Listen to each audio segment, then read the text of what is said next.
Hi, it's Jacqueline Harris. I am going to talk to you tonight about a really common question that people talk to me about, or a common thought that people have.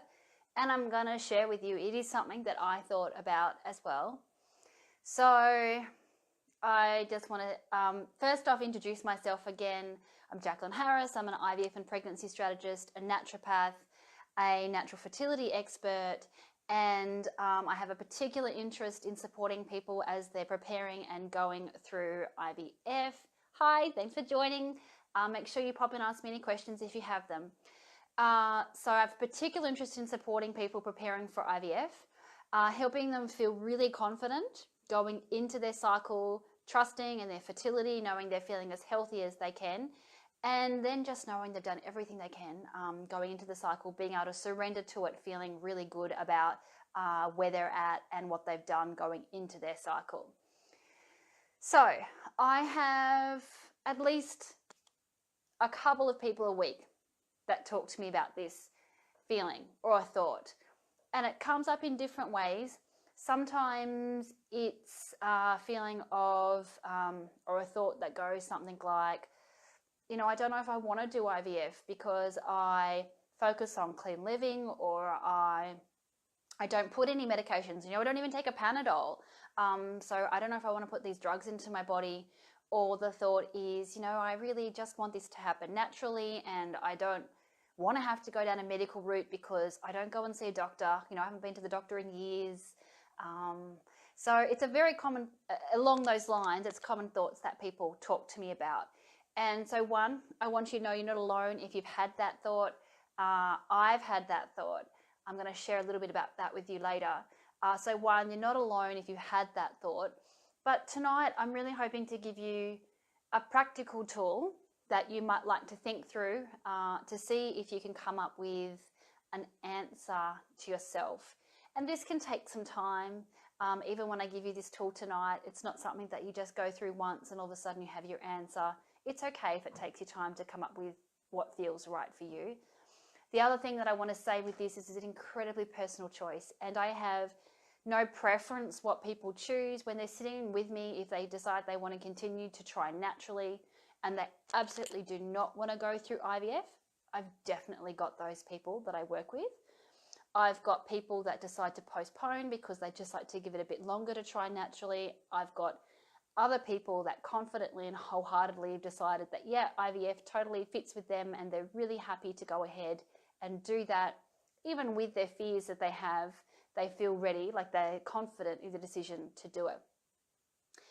So I've got some pretty wild statistics here for you. One is that the global wellness economy from the Global Wellness Institute is that the economy is a total of $4.2 trillion spent on wellness every year. And that includes everything from wellness tourism to spa to diet and nutritional therapy to complementary therapies, everything that fits under that banner of fitness, everything that fits under that banner of wellness. So that's a lot of people worldwide that identify themselves in this category of focusing on their own wellness. Also, you've got a statistic, unfortunately, 1 in 8 people or 1 in 8 couples are experiencing difficulty with fertility or having trouble sustaining a pregnancy.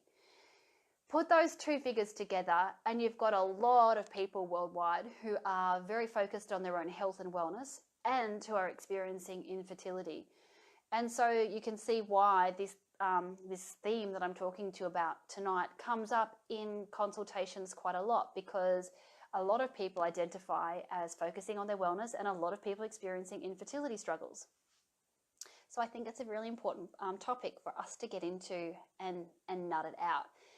Now, like I said, this can kind of come to me in different ways in clinic. Sometimes it's financial. Like some people will sit down and say to me that they're just not at a place financially where they can put their money to IVF.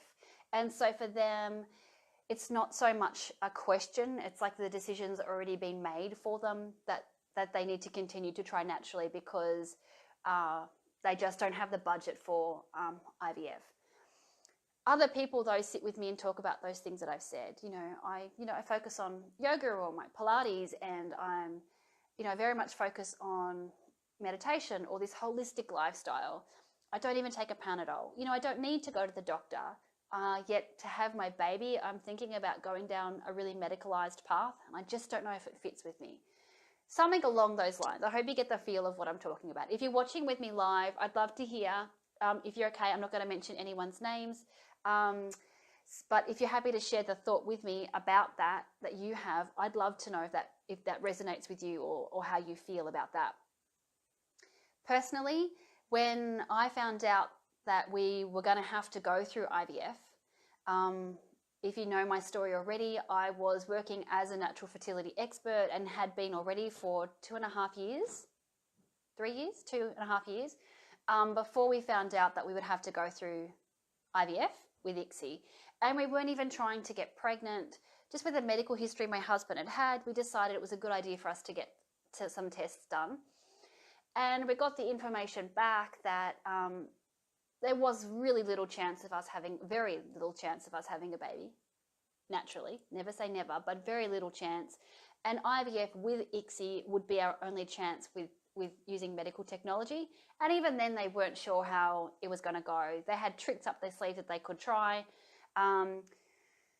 So, along with the grief and the shock and all that other emotion that came up around that time, there were some of those thoughts that came up for me. I was really healthy and my husband was really healthy, and we lived a very holistic lifestyle. We're not extreme in a natural lifestyle in that we like I said, it's very holistic.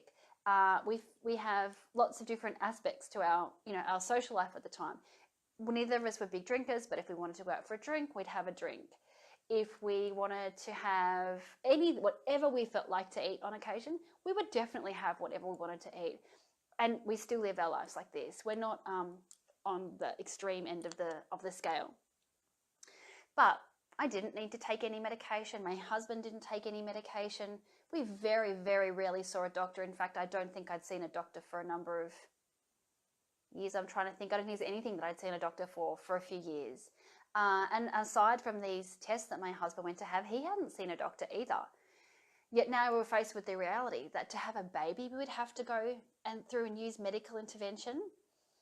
And I'm going to be really honest with you and say that I actually felt like people would look at me and think, well, she's working as a natural fertility expert and she's doing IVF or planning to do IVF and ICSI, that it would make me seem like I was not as good at my job, not as good at helping them conceive naturally because I had to go through IVF and ICSI. I didn't actually know the tool that I'm going to teach to you tonight, but if I go through that tool to myself, I can see that it would have been a very easy way for me to come up with the answer that IVF was a good fit for us. But at the time for me, it was much more of it was a time process and lots of communication. We went and saw a counsellor and worked out whether IVF was a good fit for us, whether we wanted to go through that or not.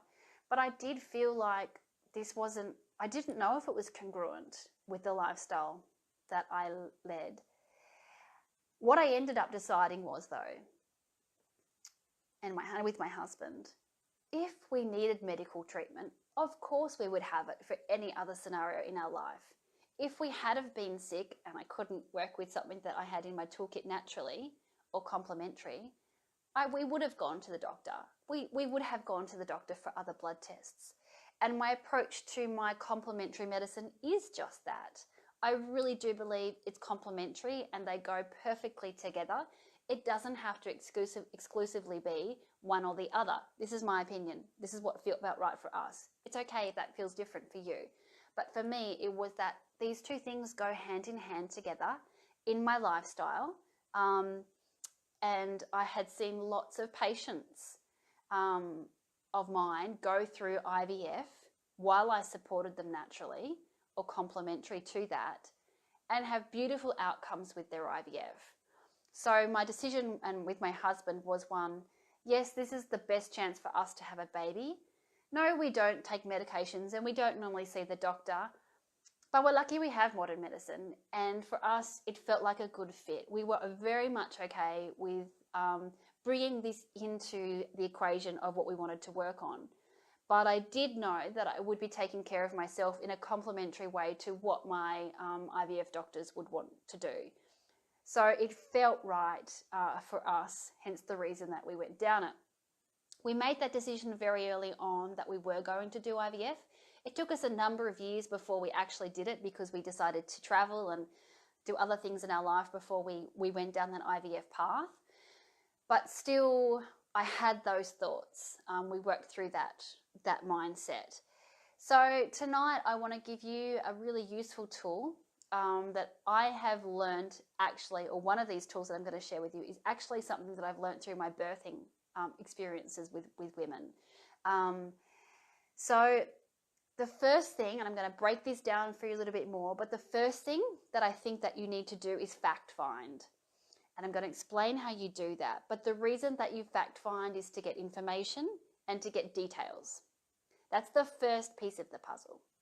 The second piece of the puzzle is that I think you need to go ahead and do some self-inquiry. And that self-inquiry can help you reach this place where you feel kind of peaceful about your decision. You may or may not find complete peace with your decision until you actually sit down and have an open discussion with your partner. That's the third step. If you're going through IVF alone, then you would be doing open discussion with a friend or someone else, your support person, as you're going through IVF. So we're going to break down these little sections together. I think that if you get all the information and then you have this feeling of peace within yourself, that then when you have an open discussion and reach your decision, you can feel calm in what you've decided. But most importantly, when you've done all of that, you can move forward with confidence, whichever way you decide. Whether you decide you are going to do IVF now or in the future, you feel confident in your decision. You don't go back and re-question that. You feel confident moving forward. If you decide that IVF is not the thing that's going to fit for you, then you move confidently forward with that. It doesn't mean there might be some heartache, perhaps. I don't know. You might feel so confident in that decision that there's no question of that heartache. So let's break this down and nut out what you can actually do. And tonight I'm going to specifically break down the first part with you, which is to fact find, to get the information so that you can go ahead and do that self-inquiry and have an open discussion. So a really useful tool that I talk about in my birthing classes is this acronym called BRAIN. And it's one that I also suggest, and I still use this every single time if we end up at the doctor with my children. Or if I haven't, but if I had to go to the doctor myself, then I would use this acronym as well. And the acronym is BRAIN, and it's a really useful tool for you to use for the rest of your life when it comes to your health, when you're talking to a medical or any other health professional. So B stands for the benefits, R stands for the risks, A is alternatives, I is your instincts, and the N is nothing. So I'm going to say this quite fast. I'm going to talk through with you a little bit more. So like I said, it's BRAIN, and you're talking about benefits, risks, alternatives, instincts, and nothing. So a really good tool for you to use when you're sitting down in front of your health professional, because sometimes we go a blank and we can't think about the questions to ask. Or you go a blank, and as soon as you walk out of the appointment, you think of every question you wish you had have asked. The other thing that can happen is that some people just don't feel confident to speak up and ask their health professional. And I hope that you do, because I want you to have that open relationship with your health professional. But this acronym can really help you, so that you say to your doctor, what is the benefit to us doing IVF? And it doesn't necessarily, I'm talking about to your doctor, but you can also do this one-on-one to ask yourself these questions as well. So what's the benefit? Okay, so the benefit of ICSI is that we have the opportunity to actually inject the sperm into the egg, which is going to be useful if, and they would only be probably suggesting this, if there's a really, really low number of sperm. So the benefit is we can actually get that sperm and inject it into the egg. And then, so that's just one example. Another example might be, well, the benefits are you have a blocked fallopian tube, and therefore or at least one blocked fallopian tube, therefore it's unlikely that every month a little egg is moving its way down the fallopian tube and actually being available for fertilization. So the benefits are we can actually get that egg and have the chance to fertilize it either in a dish or with ICSI. A couple of examples of benefits. You might ask them then, what's the risks? What are the risks for me and for my partner? Risks might be if they actually need to go into the testes and extract some sperm. What are the risks of doing that? What are the risks for IVF? There is the potential if, say, for example, you have polycystic ovaries, or for anyone, but especially with polycystic ovaries, there's maybe a higher chance of ovarian hyperstimulation. And what are the risks that can come along with that? The other one that I'll talk around with risks are, I guess, getting to know some of the common issues that can come up with IVF. So being mindful and perhaps talking to myself or the counsellor or someone of the common things that we see that can come up through IVF cycles. So that might be for your relationship. It might be financially. What are the risks if we go through this and we spend this much money? Is it going to be harmful for you continuing to pay for your mortgage, or anything that's going to put you in too much financial trouble? But also, yes, I said, if there's an issue with your relationship to begin with, yes, IVF can be a big strain on a relationship. So that might be a potential risk that comes up in your discussions. You could ask your doctor, or when someone comes to see me, they can often ask this, well, what's the alternatives? What other options do we have? And if your doctor turns to you and suggests, look, we haven't even given IUI, intrauterine insemination, so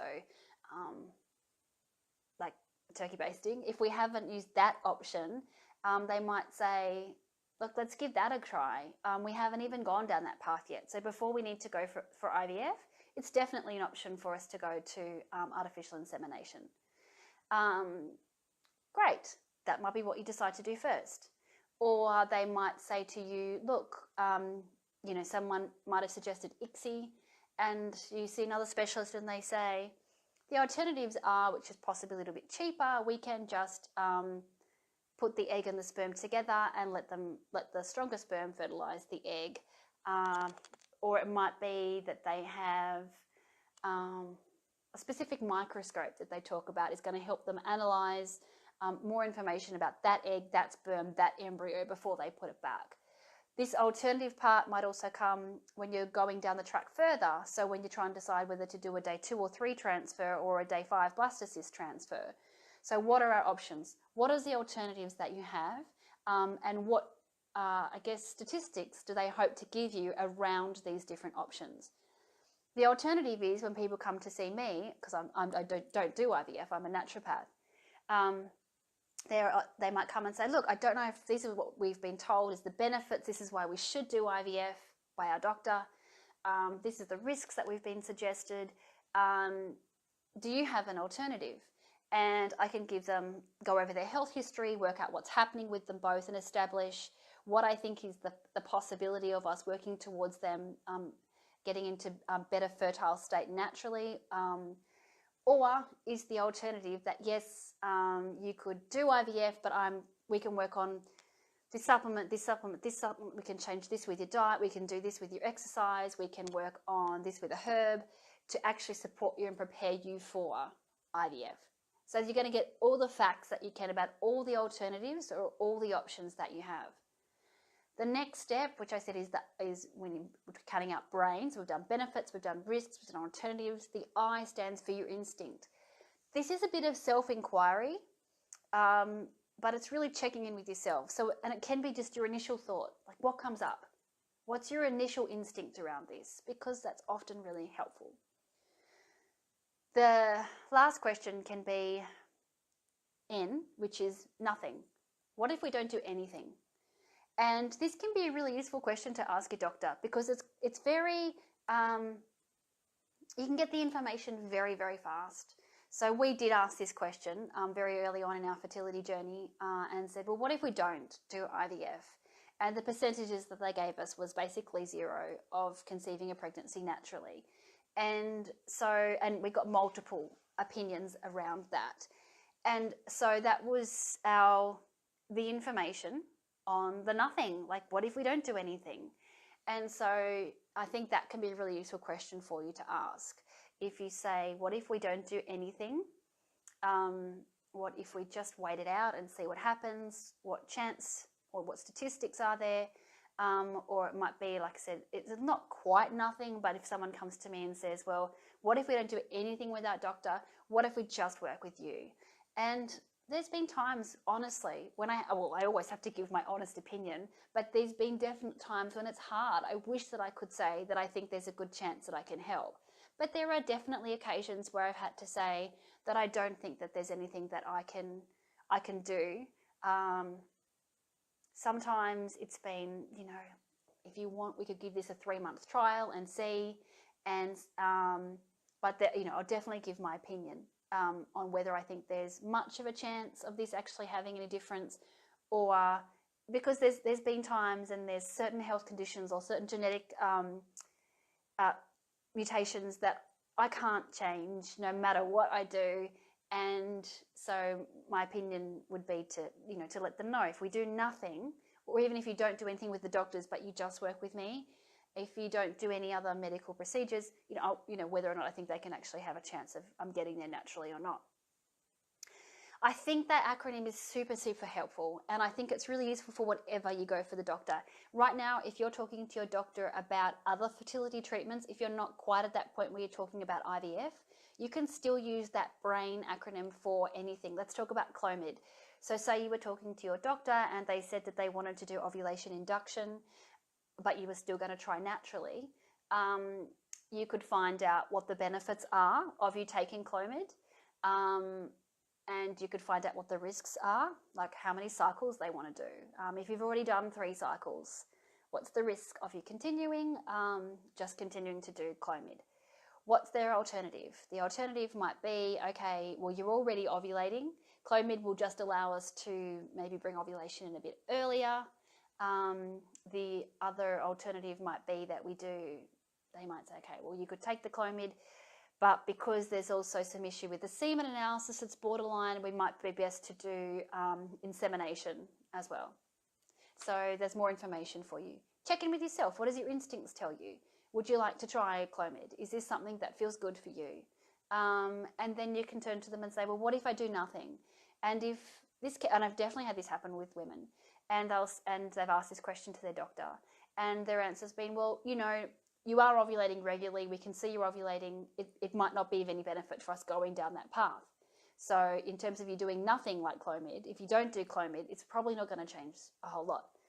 So it can be a really useful series of questions to ask for any scenario that you're facing with your IVF and fertility specialists. Like I said, I really hope, and this is why we're all here together, right? Our aim is for you to get to that place where you're pregnant, and then our aim is for you to have a healthy baby and then continue on your motherhood journey, right? That's why you're here. That's why I'm here with you. And so I really want you to take that little acronym forward for every step of the way, for deciding what fertility treatments you go through, to deciding how what you're going to do in the 2-week wait, to decide when you find out you're pregnant, what do you want to do if you have morning sickness, what treatments do you want to have? If nothing, what are your options? As you're working your way through your pregnancy, what are your options as you're preparing for birth?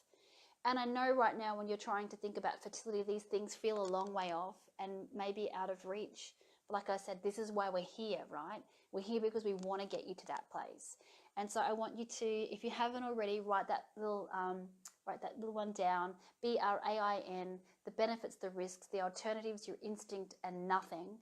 And just keep that series of questions in the back of your mind for any appointment that you have moving forward.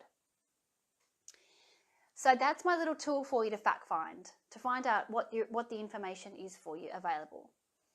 The next step that I think you need to do so that you can begin to feel peaceful around this is do your own self-inquiry. That can be super fast for some people. For some people, it's almost a lightning response. They know that yes, they feel okay with this. Like I said, didn't really take my husband and I very long. We felt very okay with it pretty quickly. But some people it doesn't. Some people it takes time, and they really need to sit with this and think about it on their own for quite some time. They need to assimilate the information and just be with that, with all that information. And like I said, you need to find this feeling of peace around it. You might not feel completely calm, because I think that comes when you have an open discussion about it. But that feeling of peace, I want you to almost get there, where you just sit with that information and mull it over or write it down, or when you're running or walking or at the gym, let that information move its way through you completely. Because the last step that I want you to do, so that you feel confident completely, but first off that you feel calm within this, is to sit down and talk with that person that you're openly going through IVF with. That's your partner, husband, partner, whoever that is, or whether you're going through IVF as a donor cycle, and therefore you've got a friend, mother, sister, cousin, someone who's supporting you. Sit down and have an open discussion so that you can create that feeling of calm within yourself. Because I really do think that then you can move forward with confidence. Like I said, getting that information might not take that long. That part might be the simplest part, but it's got to be an open conversation with your doctor, or with me, or with whichever health professional you're working with. You may have to have that open conversation to get all that information. Then sit, be still with that information. Run it out, journal it out, think it out, pray it, whatever it is that works for you. Just sit with that and have that self-inquiry around that information. And then lastly, like I said, have that open discussion with someone where you bring all that information to the table together and see if you can find this feeling of calm around that. With all that information, with that self-inquiry, with that open discussion, you might go around that circle a few times. That's totally okay. Because sometimes once you've been through the benefits, risks, alternatives, instincts, nothing, for one series of questions, you sit with it, you have a discussion together, you might come up with something else that you want to sit down and have an appointment with your doctor about. Go in, have another appointment, ask more information. I've got so many women that tell me they feel like they're the only one that asks all the questions. If that many women are telling me they feel like the only one that asks all the questions, I can tell you there's a lot of women that are asking a lot of questions. And that's exactly the way that I think it should be.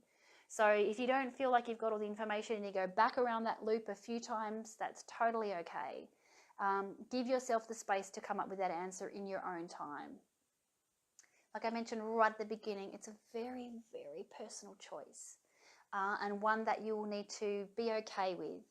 And so I think give yourself the space to do that.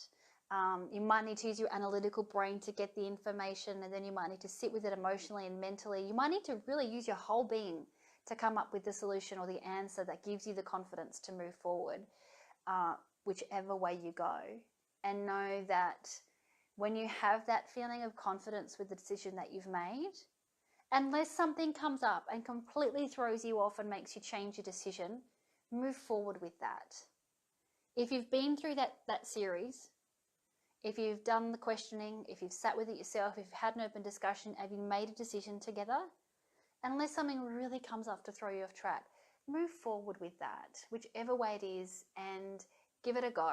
Whether that's not doing IVF because you've decided you're okay with that, or because you want to give it a go, move forward with it with confidence. Because I think that when you've done all those steps, you really have covered a lot of parts of, if you're interested in wellness, you've covered a lot of parts of this being, of you. You've covered all the aspects to yourself. Like I said, you've looked at your analytical brain. You've probably had a conscious thought around it. You've tapped into your emotional self. You've tapped into your mental self. You've tapped into the physical body. You've really explored it and been with it in every part of who you are. And if you, like I said, if you resonate with someone like with this wellness industry, if you feel like that you fit into that wellness industry, and you go through all of those questions, I really think you've analysed it from a very holistic, a very whole person point of view. And the solution or the decision that you make should be one that you feel confident about. I really hope you find this information helpful. I really hope that you get to move forward with the decision that you feel really confident about. If you have any questions, put them there now. I'll only just stay on for another 30 seconds or so, just to see if anyone has any questions.